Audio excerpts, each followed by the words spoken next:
Grigory पोलेमिक, आपने कभी शायद इस व्यक्ति का नाम नहीं सुना होगा, लेकिन जो इतिहास के स्टूडेंट्स हैं वो इस व्यक्ति का नाम शायद जानते होंगे। 1787 में ये व्यक्ति ग्रिगोरी पोलेमिक जो था, रशिया की आर्मी का एक बहुत बड़ा जनरल था। इस आर्मी के जनरल के बारे में सबसे बड़ी खास बात ये थी कि उस समय रशिया के अंदर जो रशियन रानी थी, क्वीन थी, उसका नाम था कैथरीन। ये कैथरीन जो रानी थी रशिया की, उसको बहुत सारी फेक खबरें सुनाता था। उसको कहता था कि एक हमने नदी के किनारे कुछ इस प्रकार के बड़े बड़े गांव बसा रखे हैं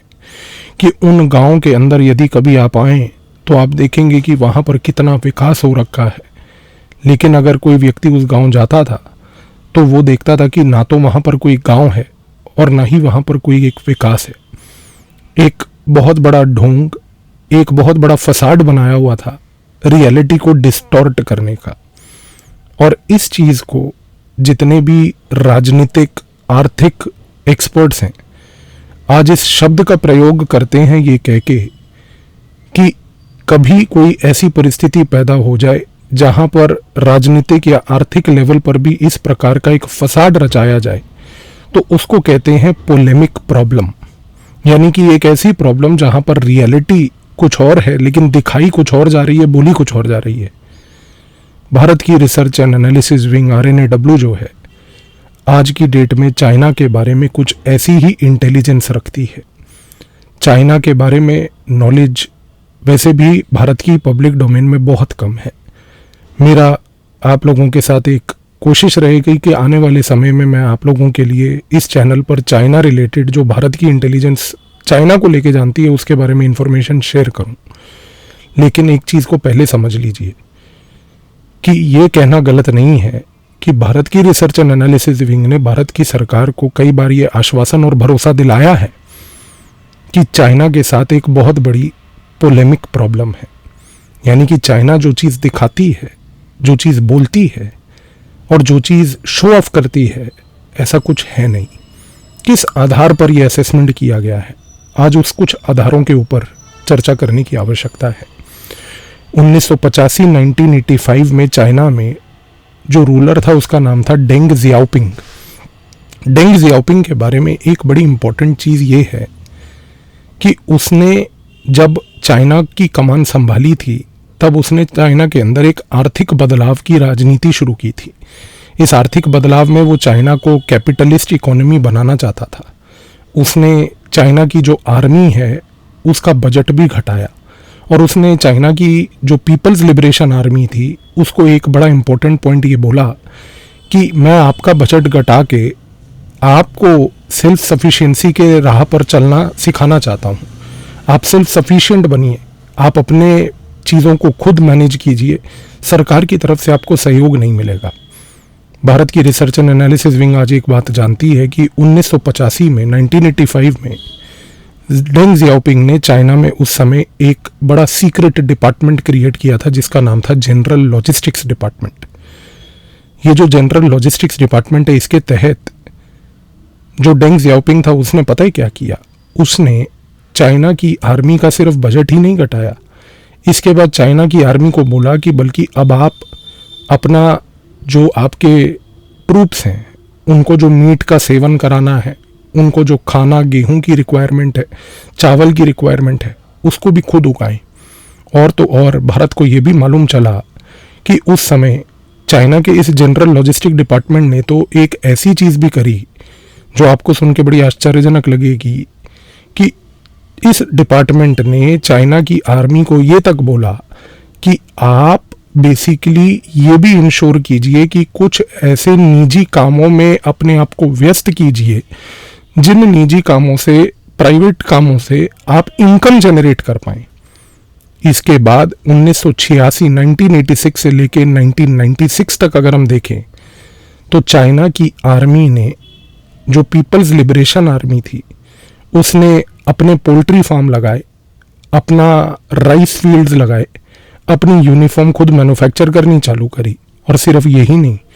इसके बाद कुछ बड़े महत्वपूर्ण कदम उठाए गए जहां पर पीपल्स लिबरेशन आर्मी जो चाइना की है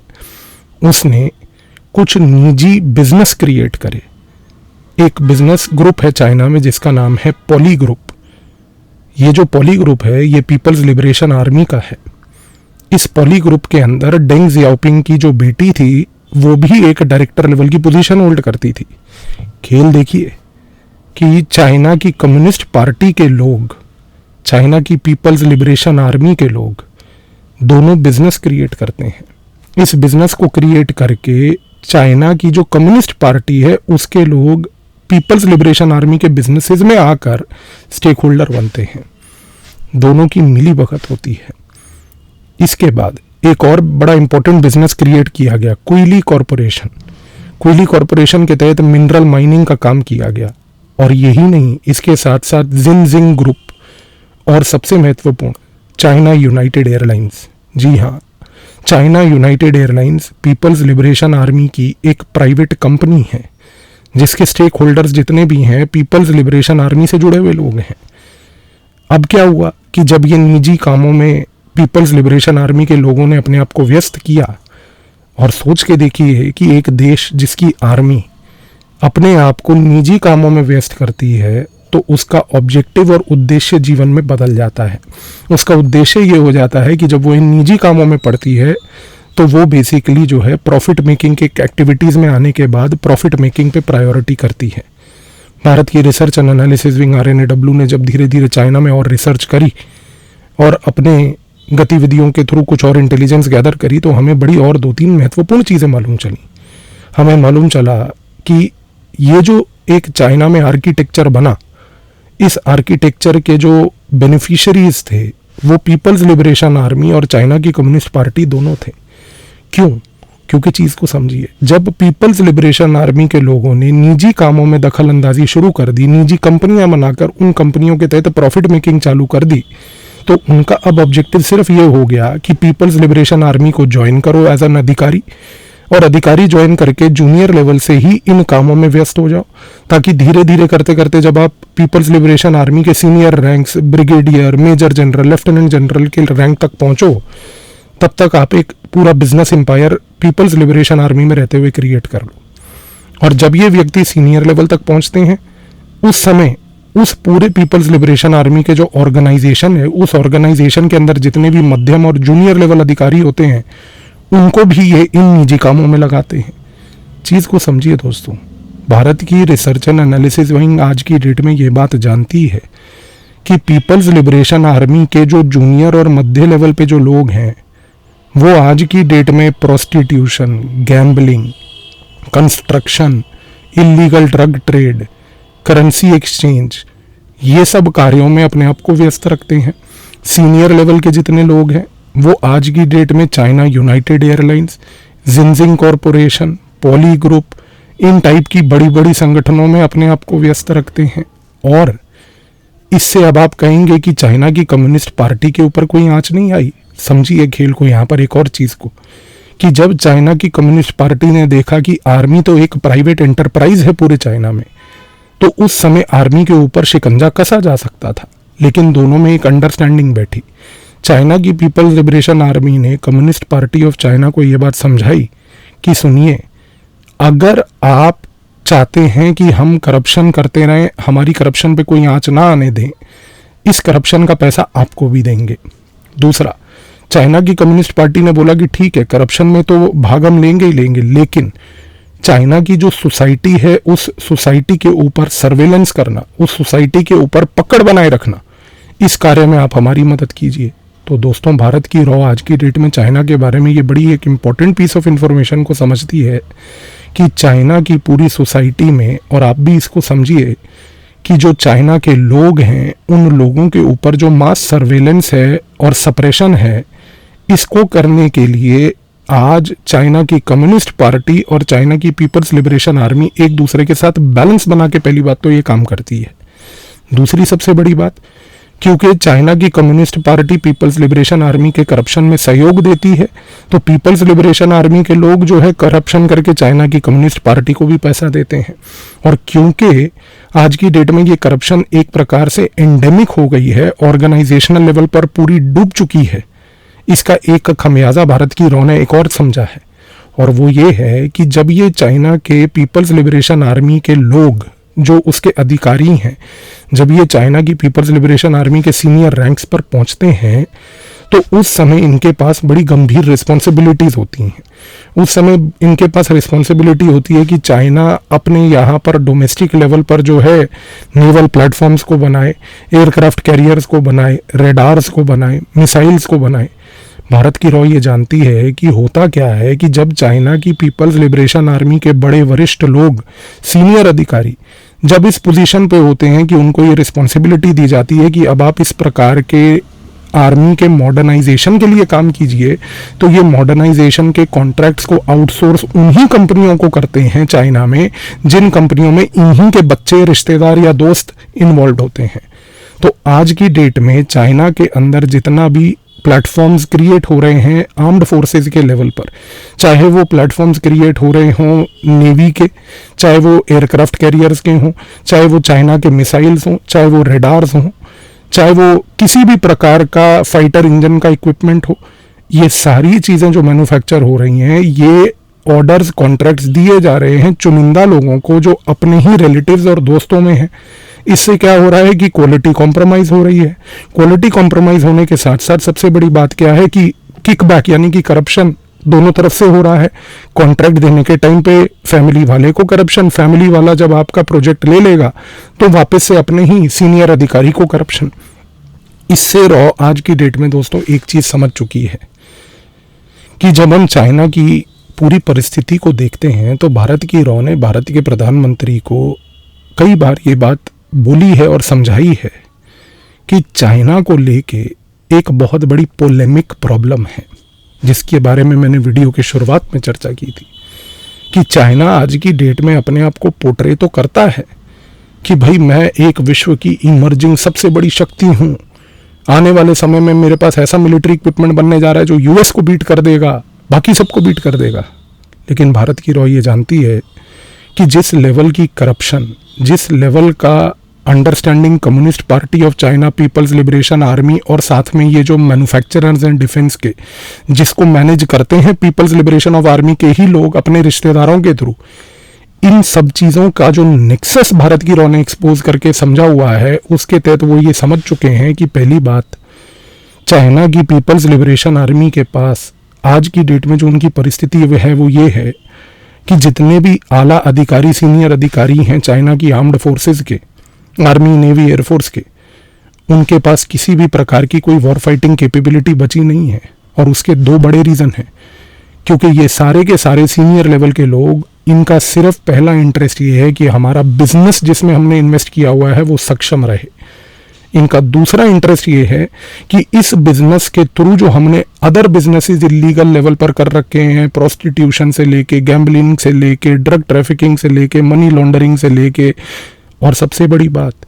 एक और बिजनेस जो रॉ ने पिछले 2-3 साल पहले फाइंड आउट किया, आपको जान के बड़ा आश्चर्य होगा, चाइना के आर्म्ड फोर्सेस के अधिकारी आज की डेट में जो चाइना की मिलिट्री को ऑयल एलोकेट होता है कि आपके लिए ये ऑयल का कोटा है, कि आपके जो मिलिट्री के व्हीकल्स हैं, मिलिट्री के जितने प्लेटफॉर्म्स हैं, इन सबको चलाने के लिए जो तेल दिया जाता है, आज की डेट में चाइना के अधिकारी इस तेल को भी आप सोचिए दोस्तों कि बाहर निकाल कर कमर्शियल मार्केट में बेच रहे हैं। तो चाइना की आर्मी आज की डेट में, आर्म्ड फोर्सेस आज की डेट में सिर्फ एक फसाड क्रिएट करके रखी हुई हैं कि हमारे पास जो है, हम एक फ्यूचर की आर्मी है। आपके पास पहली बात तो कोई वॉर फाइटिंग कैपेबिलिटी नहीं है। दूसरी सबसे बड़ी बात, भारत की रॉ ये भी जानती है कि इनके पास किसी भी प्रकार के हाई टेक्नोलॉजी इक्विपमेंट्स को आज की डेट में चलाने की कोई एक्सपीरियंस और एक्सपर्टीज भी नहीं है। इस रीज़न से ये कहना गलत नहीं होगा जो भारत की रॉ बार बार प्रधानमंत्री को समझाती है कि चाइना की कॉम्बैट कैपेबिलिटी आज की डेट में बहुत लो है। चाइना ने पोलेमिक प्रॉब्लम के तहत सिर्फ और सिर्फ ये कर रखा है कि उन्होंने एक फसाड, एक इमेज क्रिएट कर रखी है कि हमारा तो कोई विकल्प ही नहीं है। लेकिन रियलिटी ये है कि वो अंदर से इतने खोखले और डूबे हुए हैं कि आज वो किसी भी प्रकार की लड़ाई को जीतने की कैपेबिलिटी नहीं रखते, क्योंकि उनकी प्रायोरिटी इलीगल बिजनेस, उनकी प्रायोरिटी बिजनेस से पैसा। और क्योंकि ये दोनों से आज की डेट में ये पूरी की पूरी चाइना की People's Liberation Army privatised army बनी हुई है, इस कॉन्टेक्स्ट में सीनियर लेवल के अधिकारियों के ऊपर डिविएंट प्रॉब्लम्स भी हैं। कोई शराब की लत में डूबा हुआ है, तो कोई ड्रग्स के नशे में डूबा हुआ है, तो कोई अय्याशियों के नशे में डूबा हुआ है। इस प्रकार की देश की आर्मी, और वो भी एक ऐसा देश जो एक ग्लोबल लेवल पर एक नंबर 1 पोजीशन को एस्पायर कर रहा है, आप इस चीज़ से अंदाज़ा लगा सकते हैं कि इसका आने वाले समय में क्या हालात होंगे। तो अंत में मेरा आपसे सिर्फ यही एक आग्रह रहेगा कि चाइना को लेके भारत जैसा देश घबराता नहीं है, क्योंकि हमारी आर्म्ड फोर्सेस जो हैं वो इस प्रकार की कोई हरकत नहीं करती, हाईली प्रोफेशनल हैं, हाईली ट्रेंड हैं, और सबसे बड़ी बात देश सेवा के लिए बनी है और देश सेवा के लिए ही काम कर रही हैं। तो जहाँ तक हमारा कंपटीशन चाइना के साथ है, उस कंपटीशन में जो प्रोफेशनलिज्म की एथिक्स हैं, उसमें चाइना का हमारे साथ कोई मुकाबला नहीं है। तो घबराइए मत। चाइना एक पोलेमिक प्रॉब्लम के तहत वही ग्रिगोरी पोलेमिक जो था, जिस तरीके से वो कैथरीन को रिपोर्ट्स देता था ना कि हमारे पास एक मॉडल विलेज है और एक वो ऐसा विलेज जहाँ पर इतना विकास है, इतने खुश लोग हैं। भारत की रॉ ने भी प्रधानमंत्री को बताया कि साहब चाइना को भी ये सस्ता नशा कर लेने दीजिए, क्योंकि वो इस सस्ते नशे से खुश है और भारत कार्य कर कर काम करने से खुश है। तो आई होप इस चीज़ के इन्फॉर्मेशन के बाद आपको चाइना के बारे में एक ऐसा पॉइंट ज़रूर आज मिला होगा इस वीडियो में, जिससे कि आपकी अंडरस्टैंडिंग चाइना को लेकर थोड़ी गहरी हुई होगी। आने वाले समय में कोशिश रहेगी कि आपके लिए चाइना के रिलेटेड और वीडियोस लेकर आऊँ। अगर आपको ये वीडियो पसंद आया हो और चाइना के वीडियोस आप चाहते हैं और इसी प्रकार के डीपर इन्फॉर्मेशन वाले, तो मुझे कमेंट में लिखकर ज़रूर बताइएगा। धन्यवाद।